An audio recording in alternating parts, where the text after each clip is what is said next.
आए सभी ताली बजा करके ठाकुर जी के रास में। गोकुल में देखो,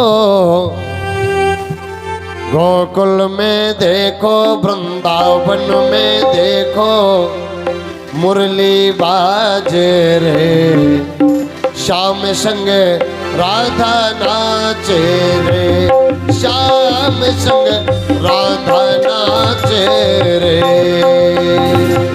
अच्छा एक बात बताओ, यहाँ पर गरबा करना किसे किसे आता? प्यार से बोलो राधे राधे। गरबा है अभी नहीं, भगवान के रास में ना नहीं करेंगे। और हमने देखा नवरात्रि में सब ऐसे ऐसे करते हैं। गरबा करना किसको किसको आता है? आप लोग खड़े होंगे। गोकुल में देखो, वृंदावन में देखो, गोकुल में देखो, वृंदावन में देखो, मुरली बाजे रे, श्याम संग राधा नाचे रे, श्याम संग राधा नाचे रे।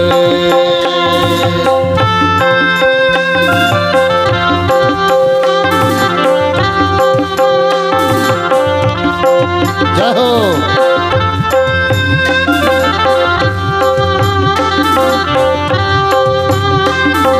हरि बोल।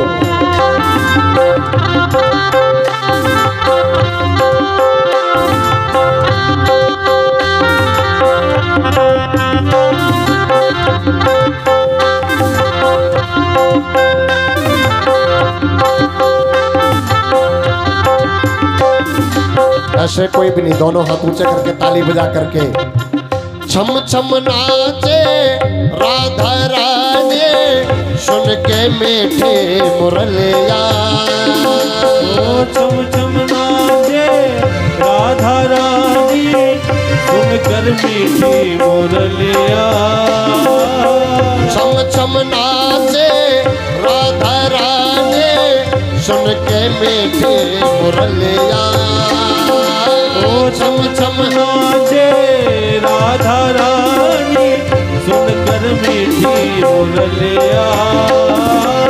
चांद छबे पे बल बल जाओ, गोपी ग्वाले और गैया। श्याम छवि पे बल बल जाऊं, गोपी ग्वाले और गैया। सर सर सर चाले रे मस्तीपुर भैया, सर सर सर चाले रे मस्तीपुर भैया। मेघा गाजे रे, श्याम संग राधा नाचे रे, श्याम संग राधा नाचे रे। गोकुल में देखो, वृंदावन में देखो, गोकुल में देखो, वृंदावन में देखो रे, मुरली बाजे रे, श्याम संग राधा नाचे रे, श्याम संग राधा नाचे। जय हो राधे।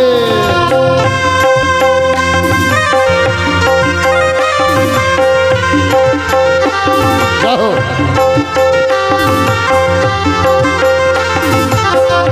हरि बोल। दोनों हाथ ऊंचे करके ताली बजा के।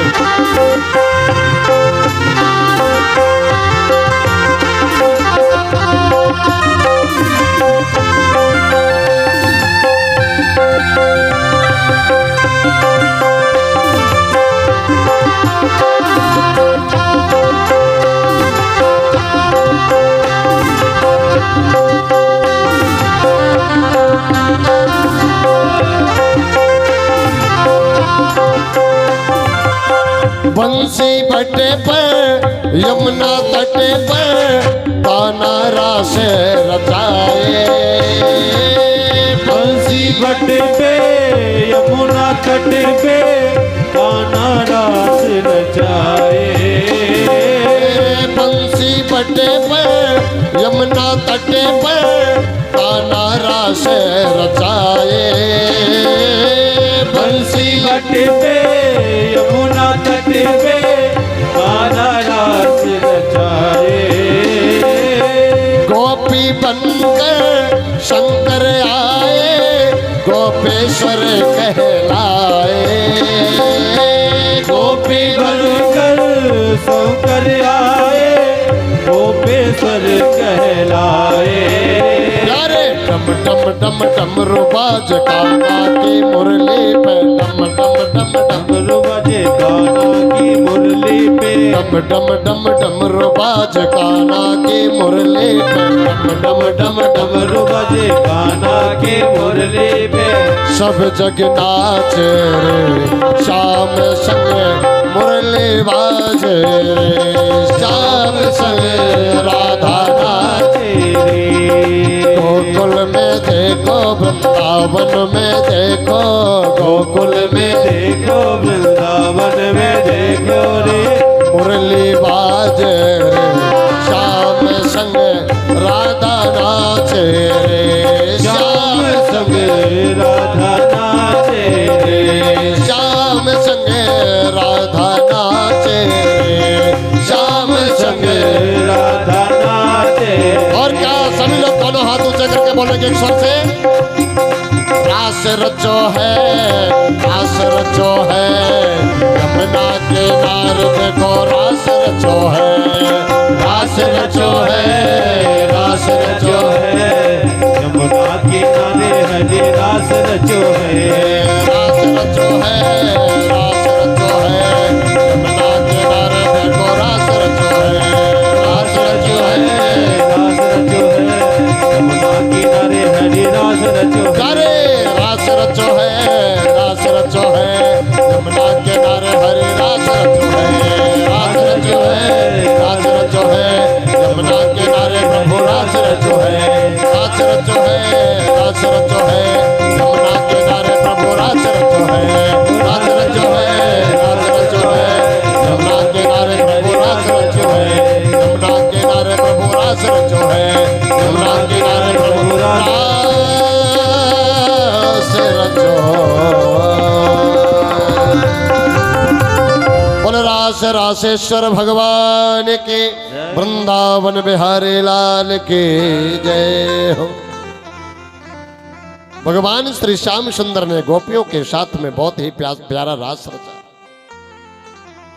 महाराज सुखदेव जी कहते राजन परीक्षित सभी अपने अपने महल को वापस हो गए। इधर कंस को ये चिंता हुई कि अभी तक मरा नहीं है। कंस ने महाराज नाना प्रकार के दैत्य भेजे, कभी अगासुर को भेजता है, कभी व्योमासुर को भेजता है, कभी केसी को भेजता है। नाना प्रकार के दैत्य भेजे। ये जब परास्त हो गया, मन से असहाय हो गया, इसने कहा कि मुझे लगता अब मैं इसको नहीं मार सकता हूं। असहाय हो गया। एक दिन ये चिंतित मुद्रा में बैठा हुआ था। श्री नारद जी महाराज का वहां आगमन हुआ, पदार्पण हुआ और नारद जी महाराज बीड़ा बजाते हुए आए। श्रीमन नारायण नारायण नारायण श्रीमन नारायण नारायण नारायण भजमन नारायण नारायण नारायण भजमन नारायण नारायण नारायण श्रीमन नारायण नारायण नारायण श्रीमन नारायण नारायण नारायण लक्ष्मी नारायण नारायण नारायण लक्ष्मी नारायण नारायण नारायण जय हो।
नारद जी जैसे ही पास में आए,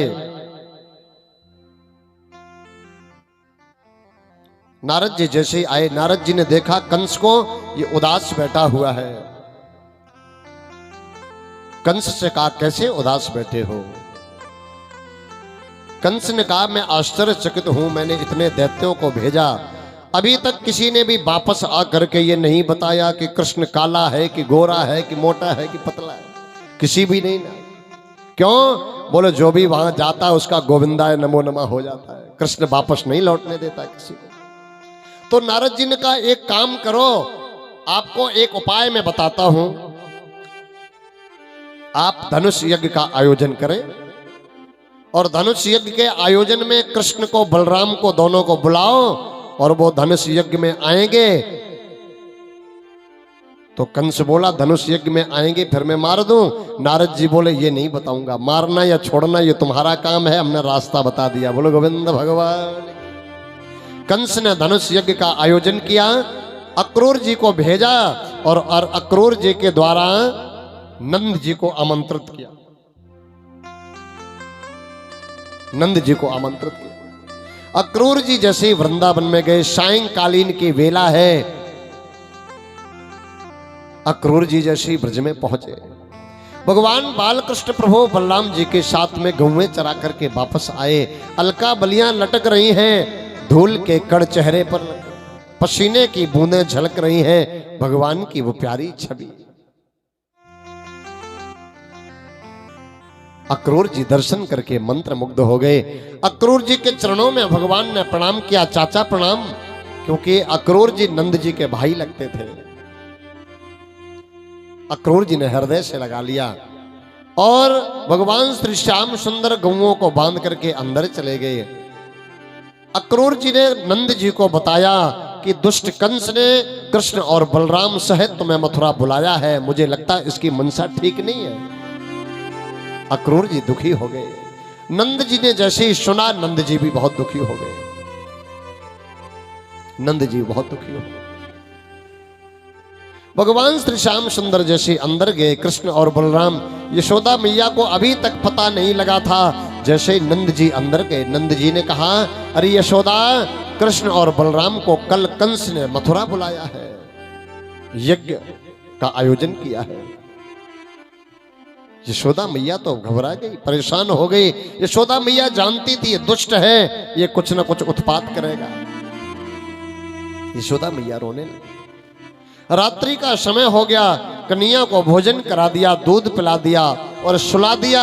यशोदा मैया आंगन में बैठ करके रोने लगी। कन्हैया को समझा कि सो गया, लेकिन कन्हैया सोए नहीं, क्योंकि कन्हैया को सब कुछ पता था, कल हम मथुरा जाएंगे। धीरे से यशोदा मैया को देखा, यशोदा मैया चुपचाप आंगन में बैठी बैठी रो रही है। कन्हैया आए, मैया को धीरे से कहा मैया तो रो रही है। यशोदा मैया की आंखों में आंसू आ गए। यशोदा मैया ने कहा बेटा मैं रो नहीं रही। कन्हैया ने एक हाथ गले में डाला, एक हाथ थोड़ी से लगाया। यशोदा मैया से बोले मैया तो रो रही है। यशोदा मैया ने कहा लाला मैं रो नहीं रही हूं, बहुत ढाढ़स अपने आप को बंधाती है, लेकिन मेरा मन नहीं मान रहा। कन्हैया तू कल मथुरा चला जाएगा, तुझे कंस ने बुलाया है, ये दुष्ट कंस तुझे मार देगा, या तू मथुरा चला जाएगा तो फिर लौट करके नहीं आएगा।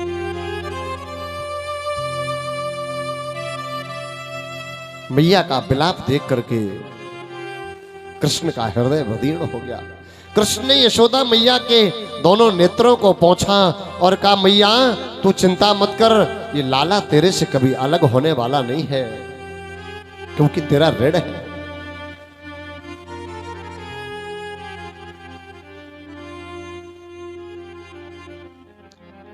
मैया रे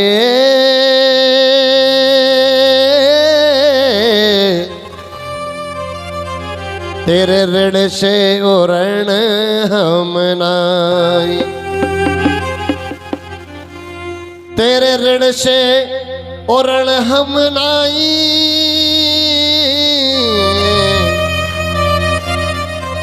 तेरे ऋण से उरण हम ना। मैया तेरा इतना ऋण है कि तेरे ऋण से कभी हम उरण नहीं हो सकते हैं। तेरा स्नेह जो मिला है मुझे, वो दुनिया में संसार में कोई प्रेम नहीं दे सकता है। मैया ने कहा कन्हैया मुझे पता है कभी कभी हमसे गलतियां भी हुई है, हमने क्रोध में आकर के तुझे उखल में बांध दिया। कन्हैया मेरी इस उखल बांधने वाले गलती को तू क्षमा कर देना। आज महाराज मैया व्याकुल हो गई, पूरी रात्रि मैया को रोते रोते निकल गई। सवेरे जैसे ही महाराज ब्रजवासियों ने सुना, सभी ब्रजवासी दौड़े दौड़े आए। ब्रज की स्थिति बदल गई, स्थिति बदल गई। गायें बछड़े सब रोने लगे, गायों ने चारा खाना छोड़ दिया, क्योंकि श्याम सुंदर की ऐसी स्थिति। श्याम सुंदर को सब प्यार करते थे, श्याम सुंदर को गोपियां प्रेम करती थीं, और तो और गाय बछड़े भी श्याम सुंदर को प्रेम करते थे। सबने चारा खाना छोड़ दिया। गोपियों ने जैसे ही सुना, गोपियां आकर के दरवाजे पर बैठ गईं। कौन आया है अक्रूर?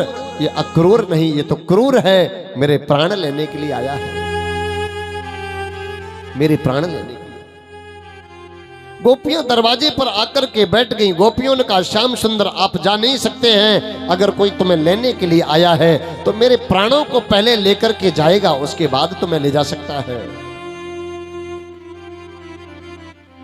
गोपियां ठाकुर जी को इतना प्रेम करती थी।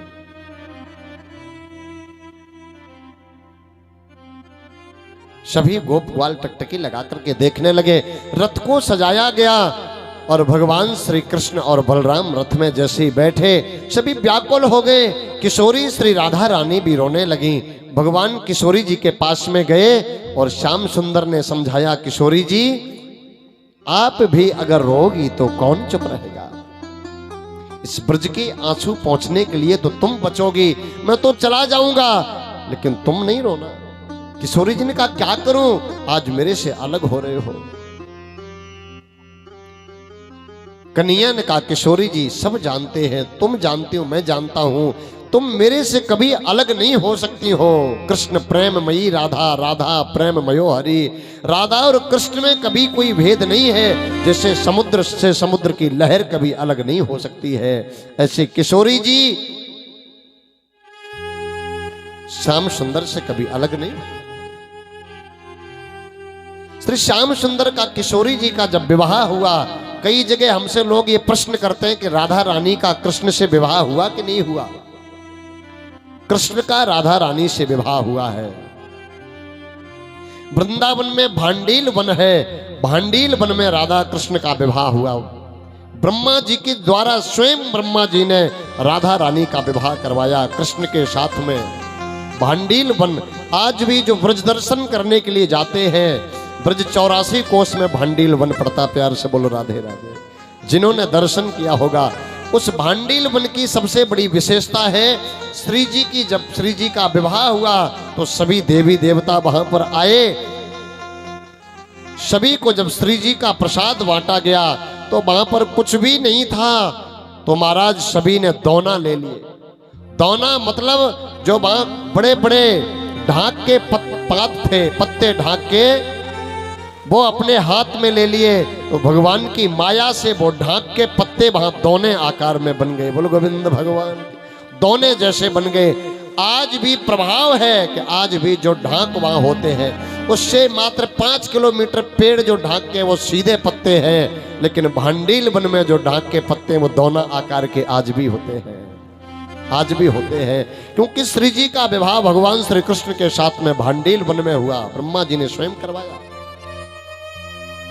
लेकिन राधा रानी ने एक शर्त पर विवाह किया था कि मैं भगवान की लीला अर्धांगिनी रहूंगी, मैं भगवान के साथ लीला ही करूंगी, सांसारिक संसर्ग में भगवान के साथ में नहीं होगा। ये केवल लीला सहभागी हैं श्री जी, किशोरी जी। इसीलिए रुक्मिणी आदि से ज्यादा महत्व श्री जी को दिया गया, क्योंकि श्री जी भगवान की लीला सहभागिनी है, लीला अधिष्ठात्री है। केवल ये भगवान के गौलोक धाम से श्री जी कृष्ण के साथ में लीला करने के लिए आई हैं, बाकी और कोई सांसारिक संसर्ग नहीं। इसीलिए संतान का वर्णन श्री जी के साथ में नहीं आया है। रुक्मिणी आदि के संतानें हुई हैं, लेकिन ये तो केवल लीला सहभागी थी। बोले राधा रानी सरकार की जय जय श्री राधे। श्री किशोरी जी के पास में भगवान श्री श्याम सुंदर गए और श्याम सुंदर ने कहा कि किशोरी जी तुम तो लीला में सहभागी हो, तुमको सब कुछ पता है कि मुझे अब यहां से आगे की लीलाएं करनी है। राधा रानी चुप हो गई। भगवान श्री श्याम सुंदर ने राधा रानी को वंशी दी। अपनी मुरली देकर के राधा रानी से कहा आप चिंता मत करो, जिस दिन तुम ये मुरली बजाओगी उस दिन हम तुम्हारे पास में दिखेंगे। हम कहीं दूर नहीं है तुमसे, कहीं दूर नहीं। कथा में लोग कई बार ये भी प्रश्न करते हैं हमसे, क्योंकि श्रोता स्वतंत्र होते हैं, श्रोता तो कुछ भी पूछ सकते हैं। हमसे ये भी प्रश्न करते हैं कि महाराज जी भगवान की मुरली, जब भगवान मथुरा चले गए और मथुरा से जब युद्ध किया जरासंध से, द्वारका गए, फिर मुरली दिखाई नहीं दी, वो मुरली कहां चली गई? उसका उत्तर यही है कि मुरली को श्री भगवान श्याम सुंदर बंद हो जाता बार बार, स्पार्किंग कर रहा है ये, इसको देखो। भगवान श्री श्याम सुंदर मुरली को श्री जी को देकर के चले गए। वो मुरली श्री जी ने अपने पास में रखी और भगवान ने यह आश्वासन दिया कि जब भी तुम मुरली को बजाओगी तो मैं तुम्हारे पास दिखाई दूंगा।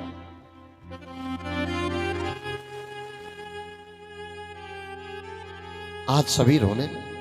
भगवान श्री श्याम सुंदर रथ में बैठे और रथ में बैठ करके अक्रूर जी ने जैसे रथ को चलाया, यशोदा मैया दौड़ी दौड़ी पीछे से आती है। यशोदा मैया दौड़ी दौड़ी पीछे से मक्खन की मटकी लेकर के आती है। कन्हैया मुझे पता है ब्रज में तुझे कोई मक्खन खिलाने वाला नहीं मिलेगा, ये मक्खन की मटकी लेकर के साथ में जा, कम से कम मक्खन खाता रहेगा। जैसे ही माँ को दौड़ते हुए देखा महाराज, भगवान रथ से कूद गए और माँ को हृदय से लगा लिया, माखन की मटकी को रथ में रख लिया।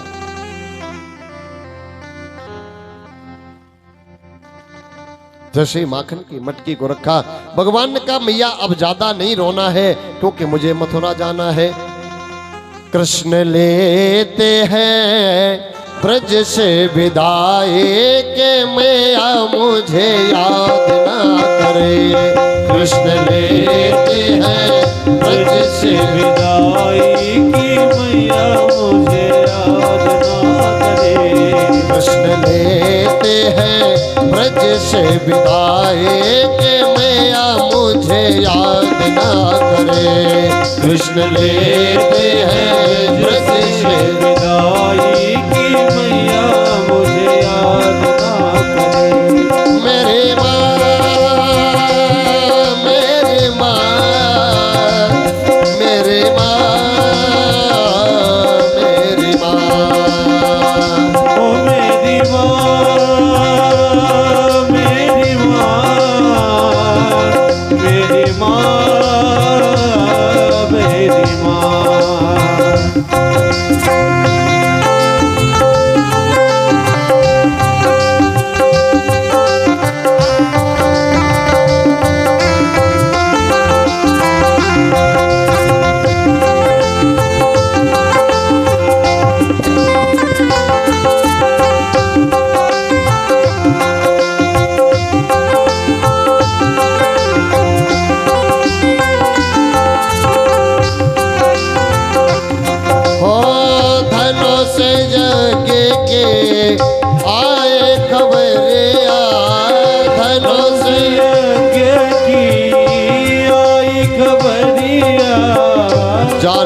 जरूर मुझे मथुरा नगरिया जाना है, जरूरी मुझे मथुरा नगरिया। ओ जान दे रे मोरी माए के मैया मुझे याद न करे। कृष्ण लेते हैं ब्रज से विदाई के मैया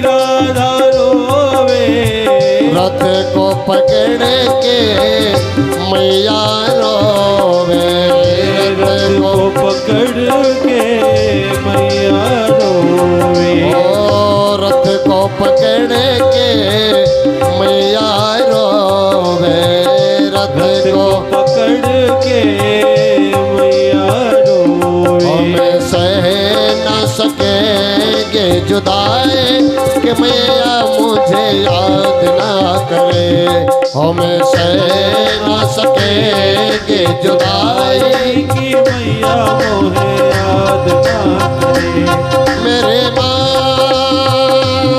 मेरे माँ, मेरे माँ, मेरे माँ, मेरी माँ, मेरी माँ, मेरी माँ, मेरी माँ, कृष्ण लेते हैं ब्रज से विदाई के मैया मुझे याद ना करे, कृष्ण लेते हैं ब्रज से विदाई के मैया मुझे याद ना करे, के मैया मुझे याद ना करे, के मैया मुझे याद ना। भगवान श्री श्याम सुंदर माँ को ढाढ़स बना करके मथुरा के लिए चले। कुछ गोप ग्वाल नहीं माने, उन्होंने कहा भैया हम नहीं मानेंगे, हम तो तेरे साथ चलेंगे। कुछ गोप ग्वालों को लेकर के भगवान श्री श्याम सुंदर मथुरा आए। अक्रूर जी लेकर के आए और एक कंस के बगीचे में रोका गया। रास्ते में महाराज अक्रूर जी आए और अक्रूर जी के अंदर ये कष्ट होता है कि ये कन्हैया बलराम जा तो रहे हैं लेकिन दुष्ट कंस छोड़ेगा नहीं, इनको मार देगा। मथुरा के किनारे जमुना जी में स्नान करने लगे अक्रूर जी। भगवान ने कहा थोड़ी सी माया दिखाई जाए, क्योंकि अक्रूर चाचा भ्रमित है। अक्रूर जी जैसे जल में स्नान करते हैं, जमुना जी में जैसे अंदर देखा तो कन्हैया जल के अंदर दिखाई दे रहा है। अक्रूर जी घबरा गए। जैसे महाराज बाहर निकले तो कन्हैया रथ में बिठाई दिखाई दे रहे, कन्हैया रथ में बैठे दिखाई दे रहे हैं। अक्रूर जी ने फिर डुबकी लगाई।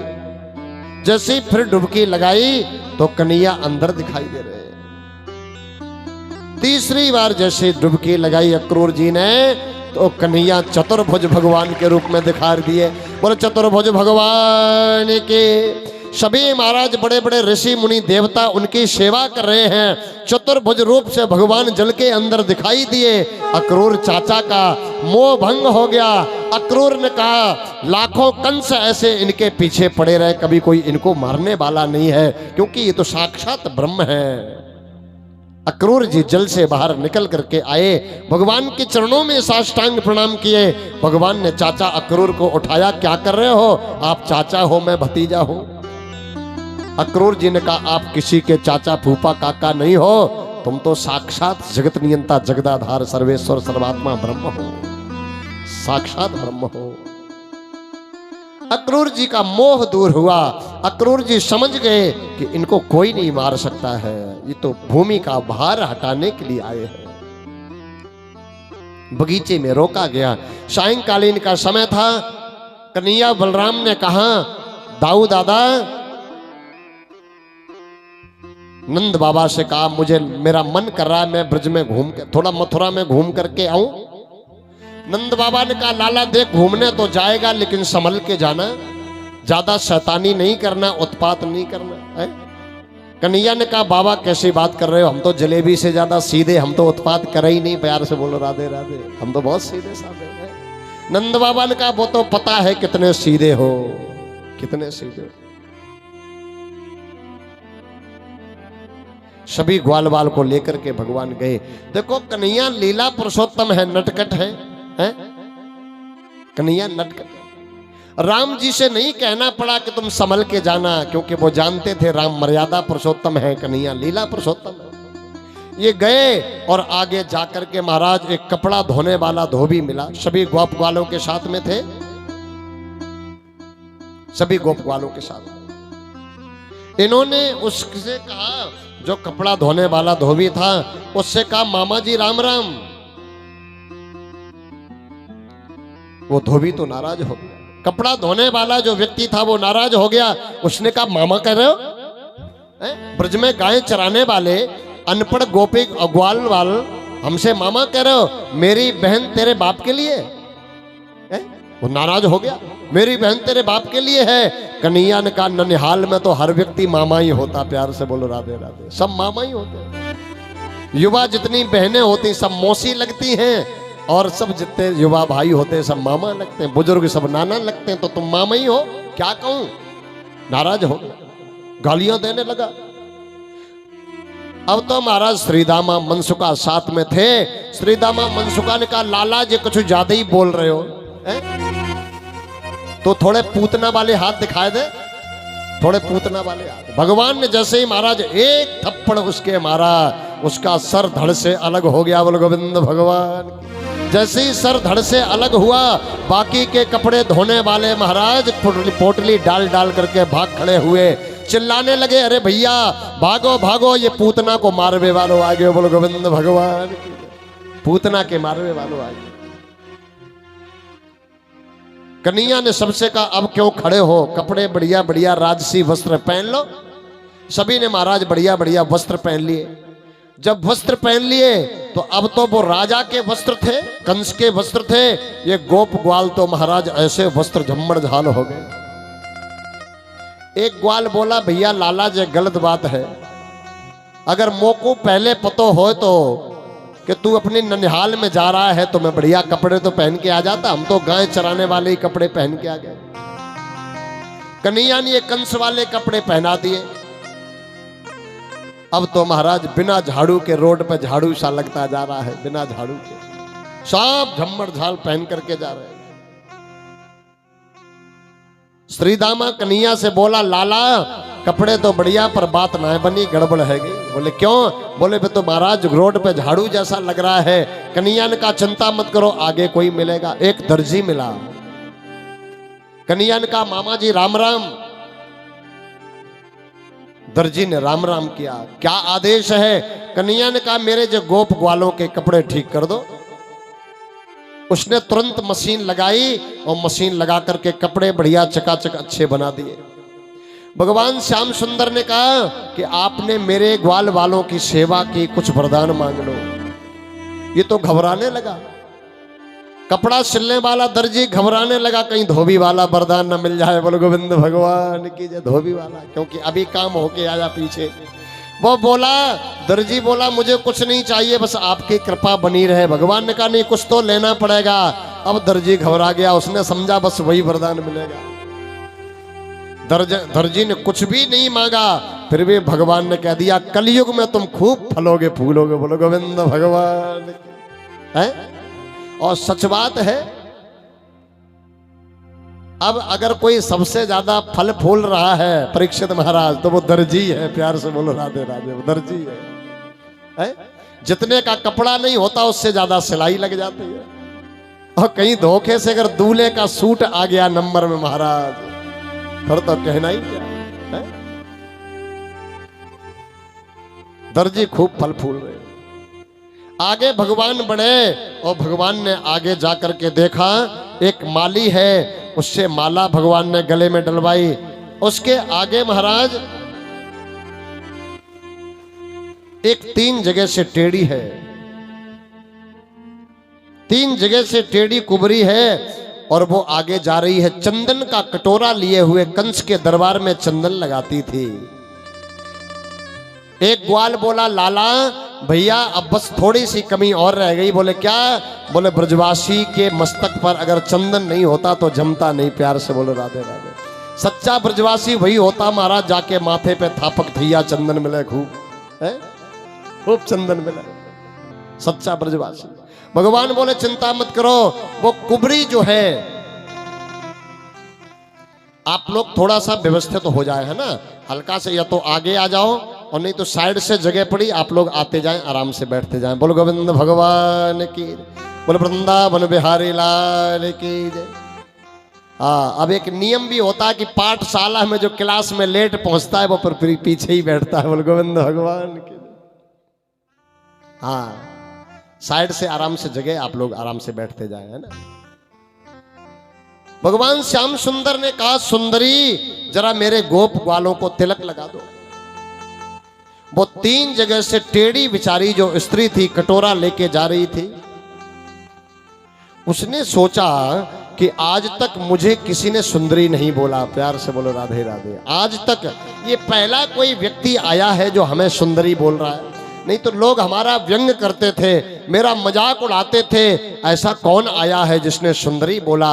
महाराज पीछे मुड़कर के देखा, अलका बलियां लटक रही हैं। भगवान का प्यारा सा सुंदर स्वरूप मोहित हो। सबको बढ़िया सा चंदन लगा दिया, और चंदन लगाने के बाद भगवान ने कहा, क्या चाहिए। उसने कहा, तुम्हें देख लिया, कुछ भी बाकी नहीं बचा, कुछ भी बाकी नहीं बचा। गोप ग्वालों ने कहा, भैया जब इसने तुझे सजा दिया, इसने तुझे सजा दिया, तो तू भी तो इसे सजा दे। भगवान श्याम सुंदर ने महाराज एक पैर उसकी ठोड़ी से लगाया, एक हाथ उसकी ठोड़ी से लगाया, और पैर को महाराज पैर से दबाया, और दबा करके एक झटका लगाया। महाराज जैसे ही एक झटका लगाया, वो तो सीधी हो गई। बोल गोविंद भगवान, सीधी हो गई। जैसे सीधी हो गई, अब तो महाराज वो नाचने लगी, वहां पर नाचने लगी। किसी ने कहा जैसे ही सीधी हुई तो नाचना शुरू क्यों कर दिया। नाचने लगी तो किसी ने ये कहा कि इसलिए नाचने लगी कि वो देख रही थी कि नाच कूद के देख ले, अभी सही करने वाला पास में ही खड़ा है, कोई कमी होगी तो सही कर देगा। बोलो गोविंद भगवान, मिस्त्री पास में ही खड़ा है। महाराज भगवान के कीर्तन में नाचने लगे। हो मैं तो हो गई रे शाम की दीवानी, जोगिन बन नाचोगी। मैं तो हो गई रे शाम की दीवानी, जोगिन बन नाचोगी।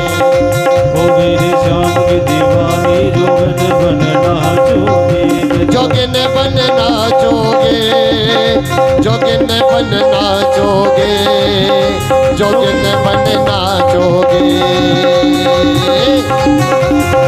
ऐसे नहीं, दोनों हाथ ऊंचे करके ईमानदारी से। मोको रोको ना कोई टोको, मैं दीवानी हो गई लोगों। मोको रोको ना कोई टोको, मैं दीवानी हो गई। मैं तो कान्हा के रंग में नाचोगे, जोगिन बन नाचोगे। मैं तो हो गई रे शाम की दीवानी, जोगिन बन नाचोगे। मैं तो हो गई रे शाम की दीवानी, जोगिन बन नाचोगे।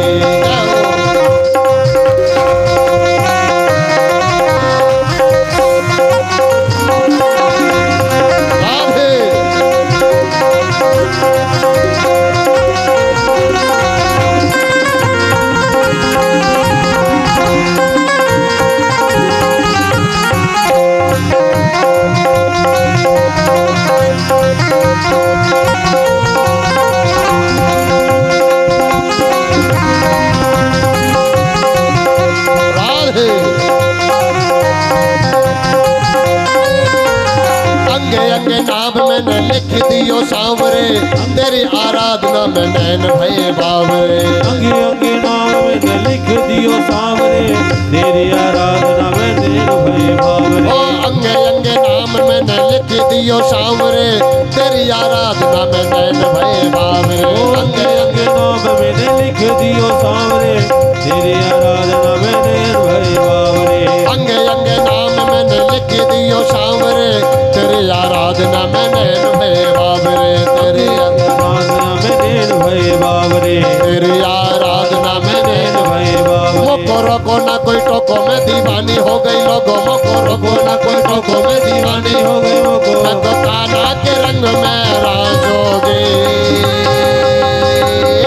जोगिन बन नाचोगे। मैं तो हो गई रे शाम की दीवानी, जोगिन बन नाचोगे। जय हो राधे।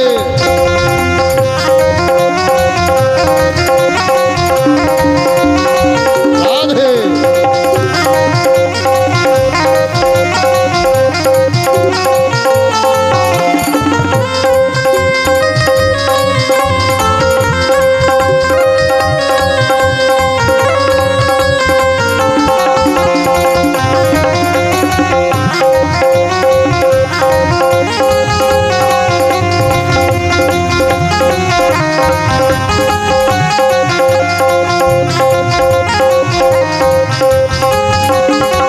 वृंदावन जाओगे सखे वृंदावन जाओगे, वृंदावन जाओगी सखी वृंदावन जाओगे, वृंदावन जाओगे सखे वृंदावन जाओगे, वृंदावन जाओगी सखी वृंदावन जाओगे।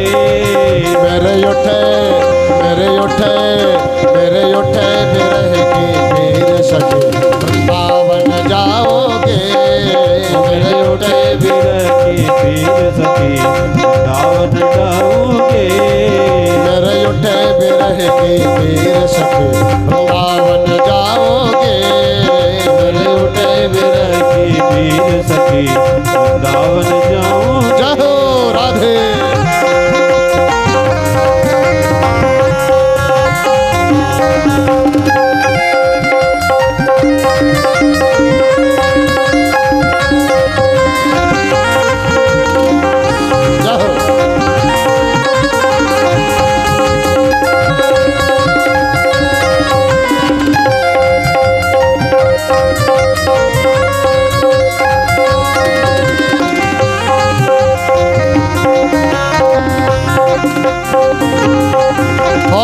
छोड़ दिया मैंने भोजन पानी शाम की याद में, छोड़ दिया मैंने भोजन पानी शाम की याद में, ओ छोड़ दिया मैंने भोजन पानी शाम की याद में, छोड़ दिया मैंने भोजन पानी शाम की याद में। मेरे मन में मेरे मन में मेरे मन में बंधे न धीर सके वृंदावन जाओगे, मेरे मन में बंधे नदीर सखी वृंदावन जाओगे, ओ वृंदावन जाओगे सखे वृंदावन जाओगे, ओ वृंदावन जाओगी सखी वृंदावन जाओगे। मेरे उठे बिरह की पीर सखे वृंदावन जाओगे, मेरे उठे विरह की पीर सखी वृंदावन जाओगे, मेरे उठे बिरह की पीर सखे वृंदावन जाओगे, मेरे उठे विरह की पीर सखी वृंदावन जाओ। महाराज वो मगन होकर के नाचने लगी। भगवान ने उसको अभीष्ट भक्ति का वर दिया और उसके घर पर बाद में आने का आश्वासन दिया। आगे भगवान जैसी बढ़े, आगे देखा ठाकुर जी ने ऐरावत हाथी लगा हुआ, गुबलिया पीड़ हाथी लगा हुआ है। दरवाजे तक मेरे ठाकुर जी पहुंच गए।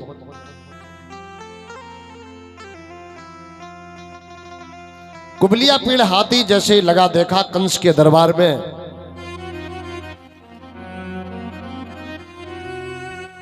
भगवान श्री श्याम सुंदर ने बलदाऊ भैया को इशारा किया, दाऊ दादा इस कुबलिया पेड़ को तो जीतना ही है, क्योंकि गेट पर यही लगा हुआ है, कल जाने में सबसे पहले यही बाधा बनेगा। भगवान ने कुबलिया पेड़ से लड़ना शुरू कर दिया। अब कुबलिया पेड़ भगवान को जो है सूंड में लेकर के पटकना चाह रहा है, लेकिन भगवान सूंड से भाग जाते हैं। कृष्ण और बलराम ने कुबलिया पेड़ को बहुत परेशान किया।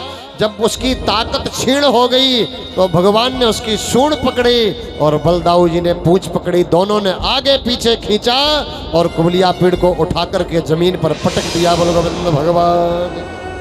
कुबलिया पेड़ का जैसे वध किया। अब तो कंस बड़बड़ाने लगा। कंस घबरा गया, क्योंकि कंस को यह पता था कि जो कुबलिया पेड़ को मार सकता है वो मुझे छोड़ेगा नहीं। ये कुबलिया पेड़ कहां से आया था? कुबलिया पेड़ हाथी का नाम था। मगध देश का राजा जरासंध था, उसके पास में ये था। एक बार महाराज ये मचल गया। जब ये क्रुद्ध होकर के इधर उधर दौड़ने लगा, किसी से ये बस में नहीं किया गया। कंस वहां पर गया था। कंस ने इस कुबलिया पेड़ हाथी को अपने वश में कर लिया, क्योंकि कंस बहुत ताकतवर था। कंस कोई साधारण नहीं था। उस कुबलिया पेड़ को वश में कर लिया जरासंध ने देखा वाह क्या वीर है, इस कुबलिया पीड़ को भी बस में कर लिया। जरासंध ने अपनी दोनों बेटियों का विवाह कंस के साथ में कर दिया। बोलो गोविंद भगवान की। अस्ति और प्राप्ति नाम की दो कन्याओं का विवाह कंस के साथ में कर दिया, और कुबलिया पीड़ हाथी को उसने दहेज में दे दिया। बोलो गोविंद भगवान, दहेज में दे दिया है। इसका मतलब दहेज पहले भी चलता था, चलता था। अब आप लोगों को बड़ा ताकत मिल जाएगी। बोलो महाराज जब पहले ही दहेज चलता था तो आज ले लेते हैं तो क्या दिक्कत है? प्यार से बोलो राधे राधे। आज दहेज नहीं चलता है, आज तो मोल